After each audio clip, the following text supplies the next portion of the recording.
استاذ مرتضى منصور نرد طيب ولا هو شايف انه لا ما انا هو سمعت انفعل يعني.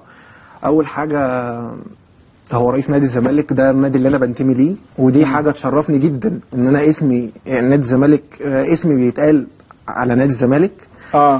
وان انا اتطردت من نادي الزمالك زي ما هو بيقول، دي حاجه ما تعبنيش.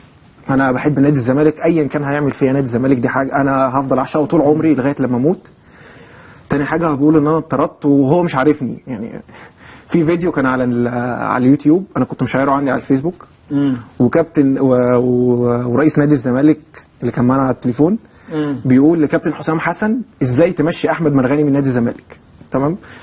فهو بيقول هو مش عارفني دلوقتي، طبعا هو بيقول كده عشان يقلل من قدري، وانا الحمد لله انا عارف قدري كويس جدا، ومهما قال ومهما حد قال لا ما هو يعني كونك متفوق في الملعب ما حدش لا هو بيقول كده عشان يعني ايه، هو فاكر ان سياده المستشار ان هو لما هيزعق لي او هيشتمني ان انا مثلا ممكن اخاف، او هو كده بيهزقني او حاجه زي كده. لا خالص، انا ما عنديش مشكله، كل الناس عارفه ان رئيس نادي الزمالك على طول يعني هو بيقول ان انا قليل ادب.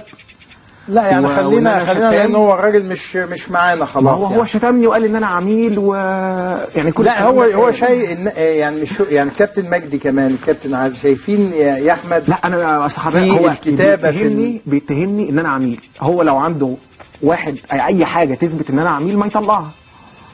لا والحقيقه يعني انا هظل اتعامل مع يعني انا ضد اتهامات الخيانه والعماله، رغم انه الكابتن عزمي يعني بيلمح لده ان انت كنت في ميدان التحرير، وانا مش شايف اللي في ميدان التحرير ده تهمه، ده يعني بالعكس ده يحسب لاي مواطن ان هو يكون عنده هذا الحماس الثوري يعني. طيب انا بس عايز اقول حاجه، انا وهو بيشتمني على الهوا، انا كنت ممكن سهل قوي ان هو بيشتم اروح ارد عليه، بس انا مش هعمل كده لان طب ما هو جنب اسمه مكتوب رئيس نادي الزمالك، فانا يعني سكت بس ما رضيتش ارد عليه وهو بيتكلم. طب ما هو بنفس المنطق يا احمد، هو كان ممكن هذا النقد اللي البعض ممكن يعني انا زي ما بقول لك هتعامل مع اللي انت بتقوله تمام على انها وجهه نظر، هرفضها لكن مش هقمعها، تمام، ولا هينفع. والحقيقه انا ضد الاجراء اللي خده نادي وادي دجله.